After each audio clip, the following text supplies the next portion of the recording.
Continuamos con la primera mesa del programa de Patrimonio Cultural Inmaterial. Está conmigo en la mesa Ana Goicolea Artis. Ella es la directora del programa de Patrimonio Cultural Inmaterial de la Dirección General de Culturas Populares, y Ana nos va a hablar justo sobre el programa de Patrimonio Cultural Inmaterial, los componentes, y va a hacer un enfoque especial en la Comisión Nacional de Patrimonio Cultural Inmaterial, que ha sido una iniciativa de la Dirección General de Culturas Populares. Demos la bienvenida a Ana Goicolea.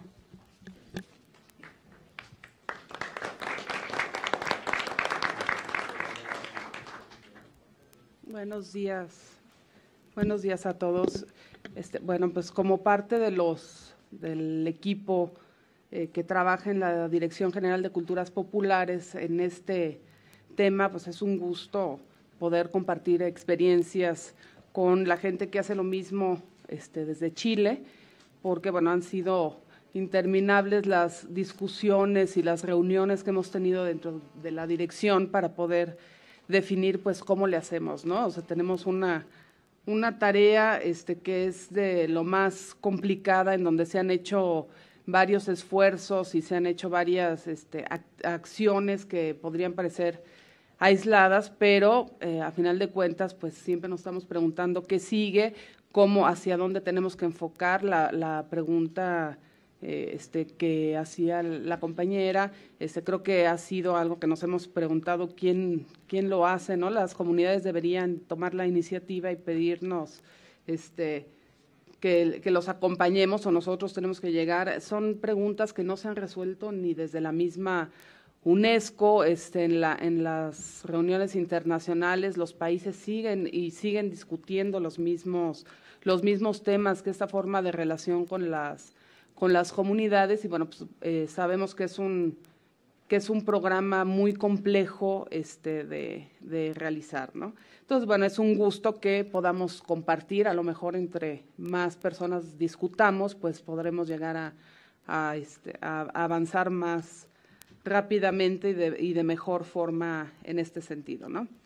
En las últimas décadas, como ustedes saben, el concepto de patrimonio cultural ha merecido importantes reflexiones y debates que han decidido alejarse de una atención casi exclusiva de su expresión material y sobre todo monumentalista, para acercarse a una visión más antropológica.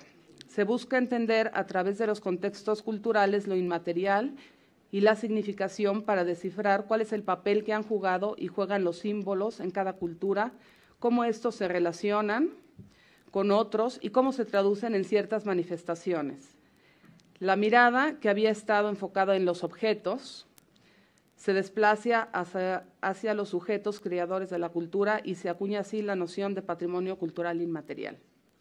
Esta separación del patrimonio cultural en dos vertientes, que ahora reconoce su parte sustantiva en el aspecto inmaterial, permite dar un nuevo significado a los usos, expresiones y representaciones que tanto los grupos como los individuos reconocen como parte de su patrimonio, y que se afirman en la importancia de las diferencias como base de las identidades, promoviendo así el respeto a la diversidad cultural y a la creatividad humana.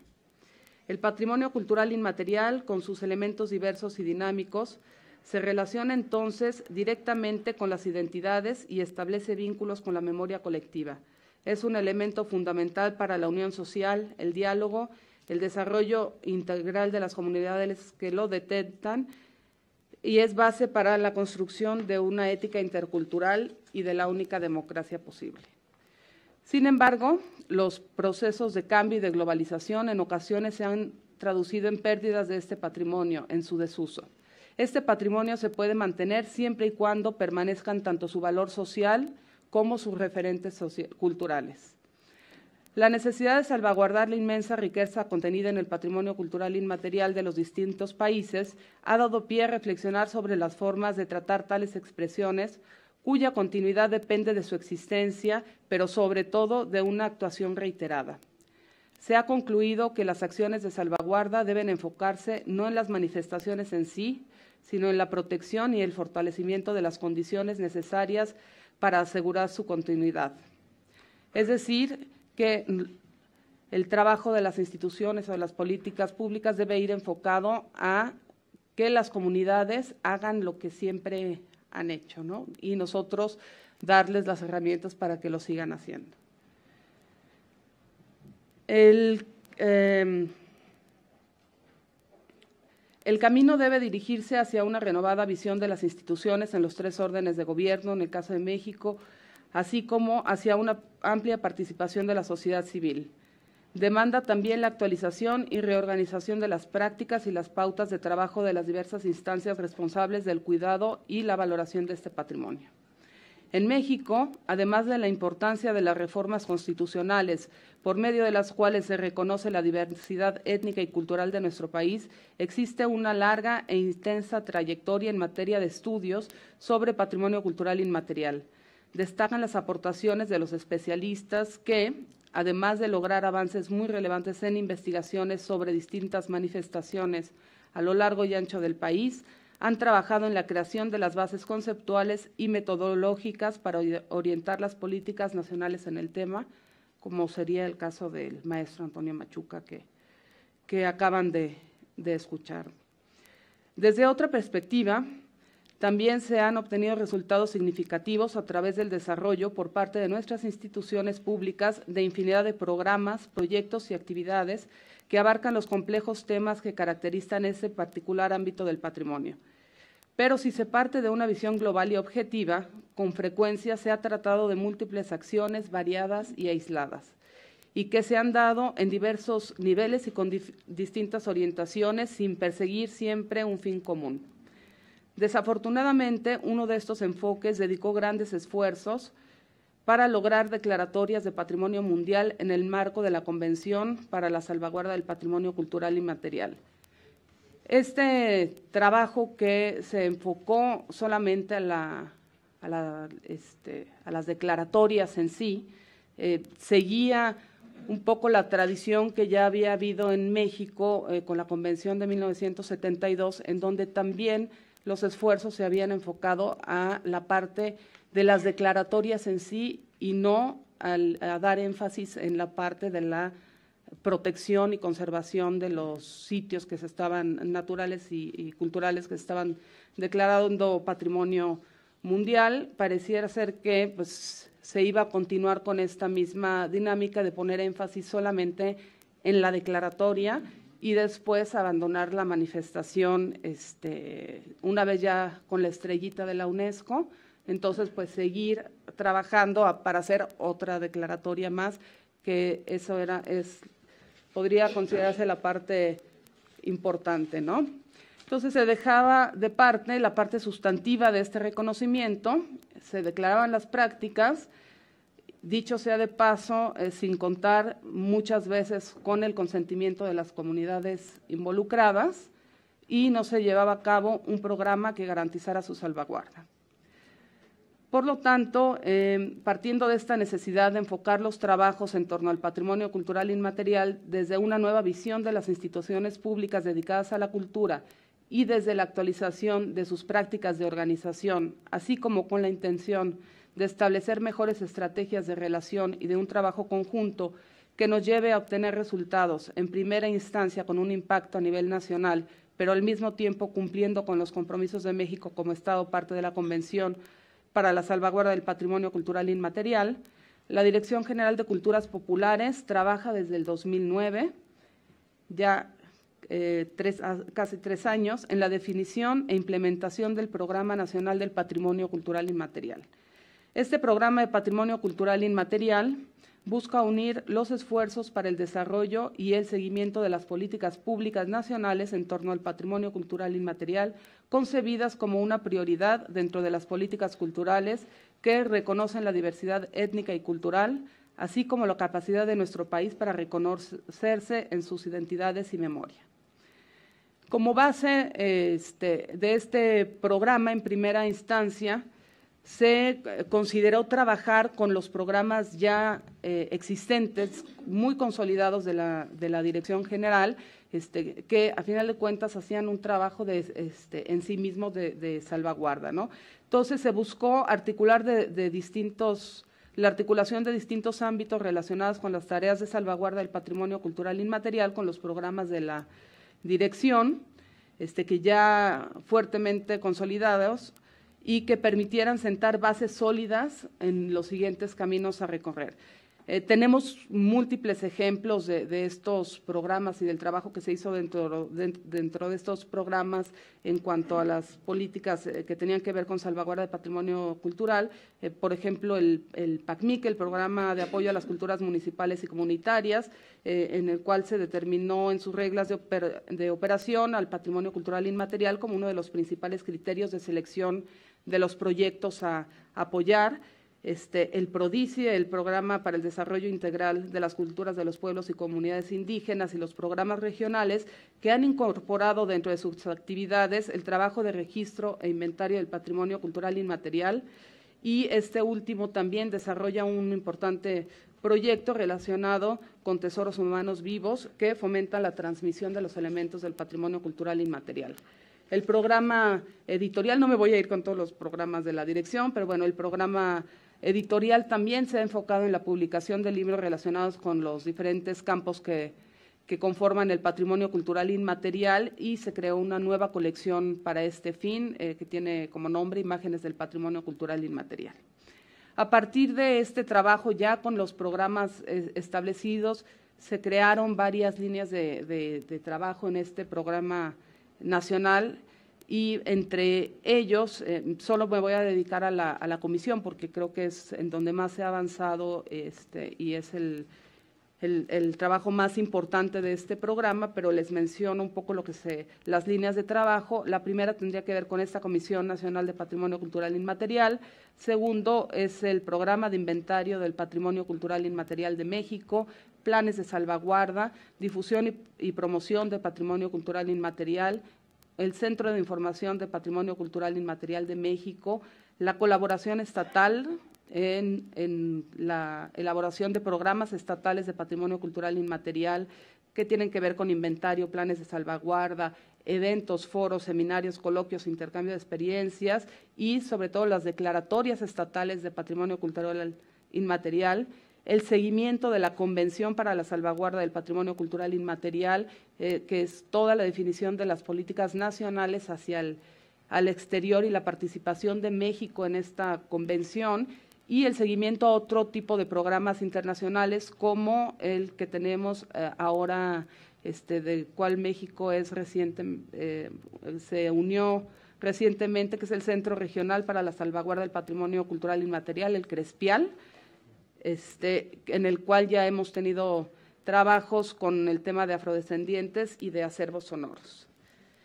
El Programa Nacional de Patrimonio Cultural Inmaterial ha obtenido importantes avances, sobre todo en lo que podría considerarse como la base de su funcionamiento. Desde hace casi 2 años se implementó un sistema de coordinación interinstitucional de trabajo con expertos en la materia y con organizaciones de la sociedad civil, que dio como resultado la conformación de la Comisión Nacional de Patrimonio Cultural Inmaterial y de sus comités técnico y consultivo. A ver si me ponen la… Ya se durmieron. Bueno, ahí está. Bueno, esta es una presentación muy sencilla para explicar un poco cómo está conformada esta Comisión Nacional de Patrimonio Cultural Inmaterial. Y bueno, antes de hablarles de la estructura y de los objetivos de esta comisión, pues lo que me gustaría platicarles es el resultado que se ha tenido en cuanto a un nivel de convocatoria y el resultado que se ha tenido a nivel internacional de un reconocimiento en cuanto a una forma de trabajo. Esta Comisión Nacional representa más que los objetivos que tiene en sí, una estructura novedosa que no se había dado, por lo menos en temas que tienen que ver con patrimonio en México, y que es esta incorporación de las instituciones con los especialistas y al mismo tiempo con la sociedad civil. Normalmente las instituciones iban trabajando por su lado, los especialistas hacían las propuestas conceptuales, metodológicas, pero estas propuestas nunca llegaban a formar parte de las políticas públicas porque no había una relación de unos con otros, y siempre se dejaba fuera también a la sociedad civil trabajando por su lado en formas de organización como organizaciones o ONGs con proyectos muy específicos, pero no en un trabajo conjunto, ¿no? Entonces, bueno, la creación de esta comisión ha sido muy importante para México y muy reconocida también. Nos han pedido de muchos lugares que les platiquemos esta estructura porque bueno, se considera que es la forma en que se debe trabajar, ¿no? O sea, cada quien tiene que hacer la parte que le corresponde. Bueno, la Comisión Nacional, ahí no veo nada, mejor le leo aquí. Tiene como objetivos o funciones principales estos, no sé si alcanzan a leer, está muy, ¿sí? Bueno, pero tú estás ahí muy cerquita, ahí, allá. No los puedo leer todos. Bueno, está bien. Bueno, como verán,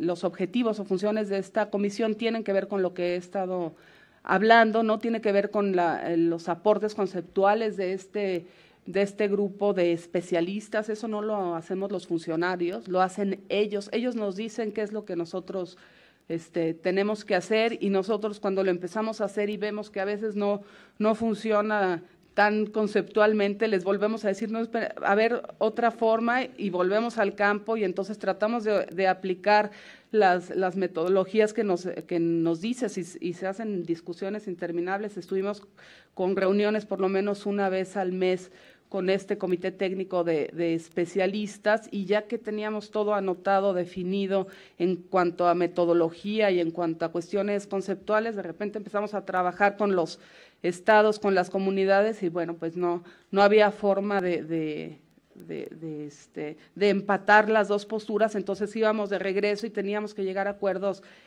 intermedios, o sea, ha tenido que llegar a acuerdos intermedios que funcionen de las dos formas, no una forma tan académica como si se estuviera haciendo un estudio antropológico, ¿no? Ni tampoco una forma tan aplicada a una cuestión administrativa, sino que se tenía que encontrar puntos medios, y bueno, pues cada una de las instancias tiene sus diferentes funciones, ¿no? Muy importante la parte de la articulación de los programas, que los programas no vayan solos, que cada uno de ellos vaya articulado con otros para que no se dupliquen funciones y se lleguen a objetivos, ¿no? Que tengamos la información ordenada, sistematizada, y que esta información se dé a conocer al público.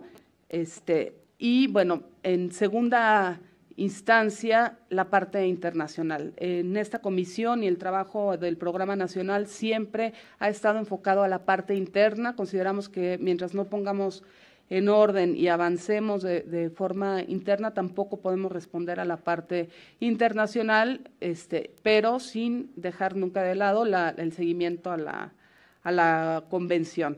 Esta comisión también tiene una tarea muy importante que tiene que ver con el aval de las prácticas que van a ser presentadas, tanto inscritas en un inventario nacional, que en ese sentido no le llamamos aval, sino es un trabajo conjunto, pero sí en las que se van a enviar a la UNESCO como parte como una nominación de patrimonio cultural inmaterial para la lista representativa o para la lista de salvaguarda urgente, o en el caso de los programas de buenas prácticas. Esta comisión ha servido para trabajar todas estas propuestas de una forma seria y decidir cuáles son las mejores para que representen a nuestro país, ¿no? Entonces, bueno, la comisión está estructurada en primera instancia por los titulares de instituciones públicas dedicadas al trabajo con el patrimonio cultural inmaterial.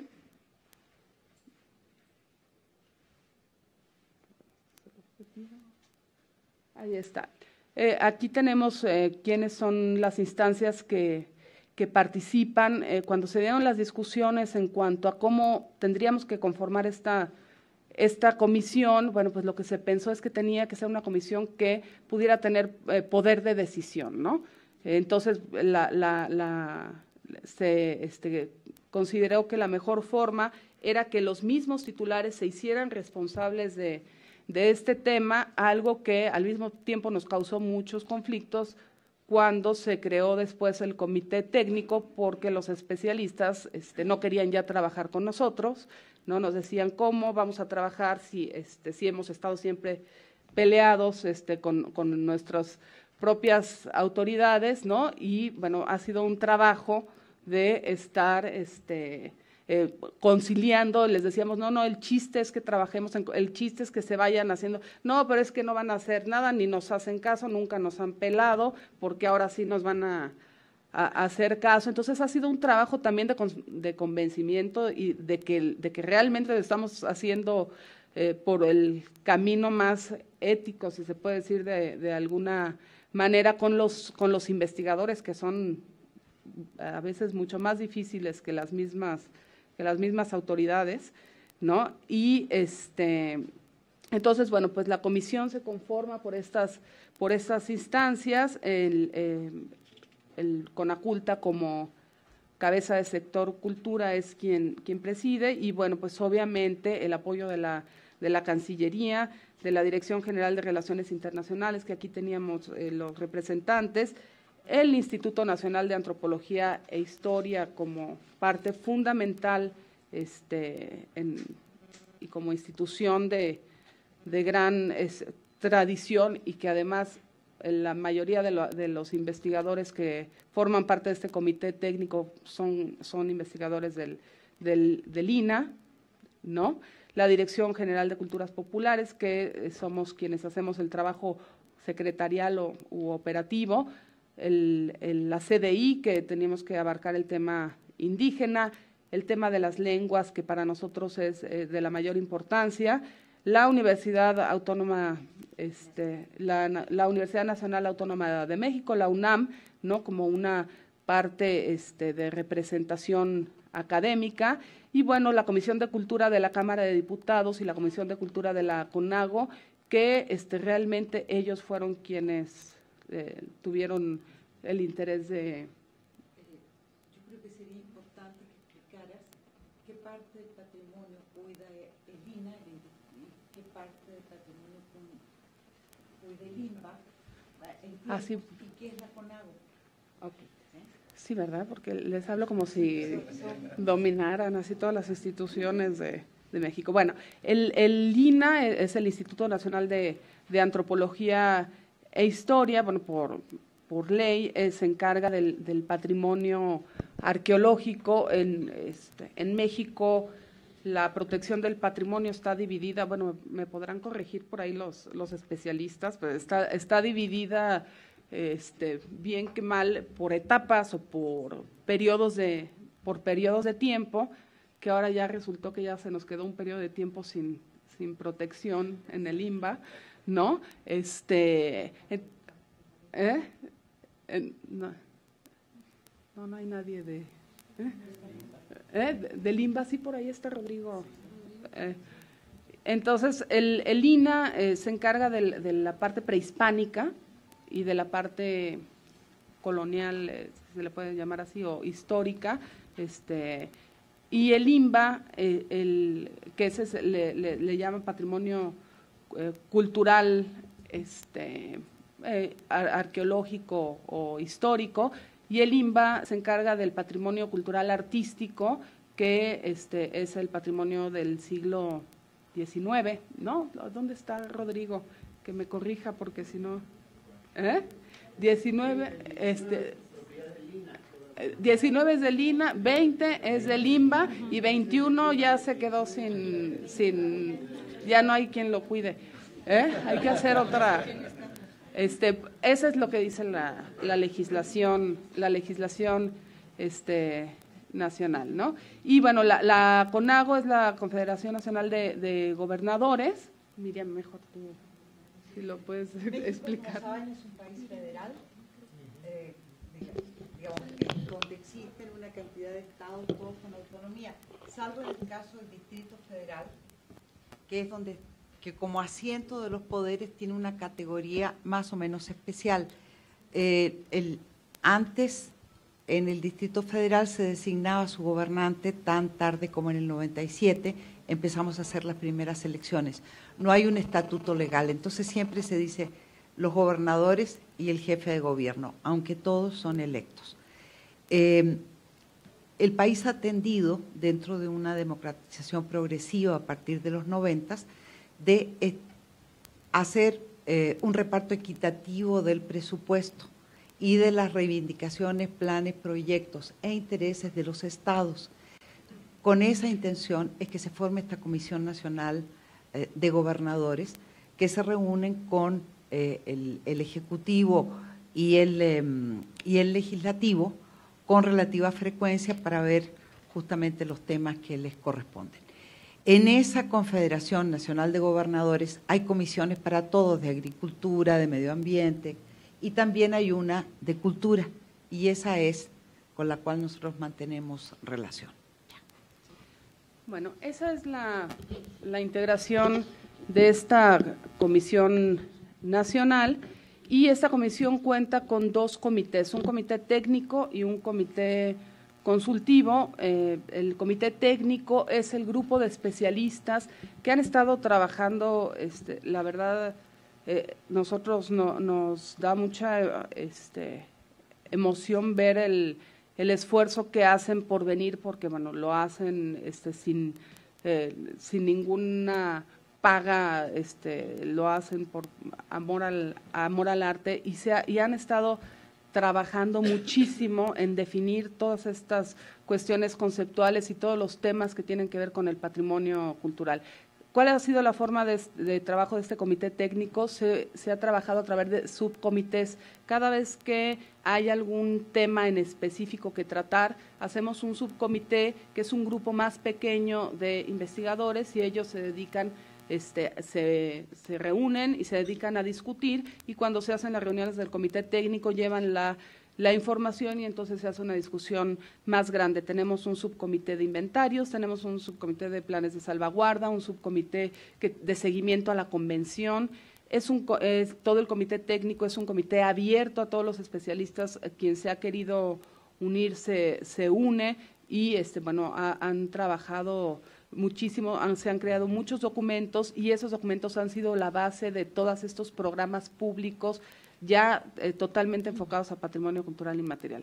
Y después tiene un comité consultivo, que es un comité conformado por 3 asociaciones civiles o 3 organizaciones de la sociedad civil que se van rotando. Ellos asisten tanto a las reuniones de la comisión como a las reuniones del comité técnico, y sirven como observadores. Participan porque también trabajan con temas de patrimonio cultural inmaterial, pero en realidad la función que tienen es ver qué es lo que estamos haciendo las instancias, y ver cuáles son los caminos que estamos tomando. Es una cuestión de transparencia mínima, y bueno, estos se van rotando. En este caso tenemos 3, que uno es la Fundación Banamex, Interacción Cultural México, que podría considerarse en el centro, y tenemos a la Red de Turismo Alternativo, RITA, Red Indígena de Turismo, hacia el otro lado, como para abarcar diferentes sectores, y bueno, también han estado trabajando mucho. Ya, hasta aquí.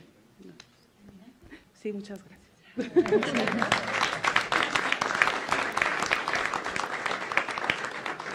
Pasamos a una pequeña ronda de preguntas y respuestas. Les recuerdo que al final de la sesión de la mañana hay un espacio un poco amplio para ya en forma de seminario pues discutir con los especialistas cosas como más específicas, pero quisiera abrir el micrófono a quien tenga alguna pregunta para Ana, y adelante. Muchas gracias, Ana, por la presentación. Una duda, ¿ustedes han generado instrumentos de medición de los programas que están implementando? Todavía no. ¿No? Todavía no. Estamos tenemos ya instrumentos que nos da el mismo Conaculta de medición, pero específicos para el programa, todavía no.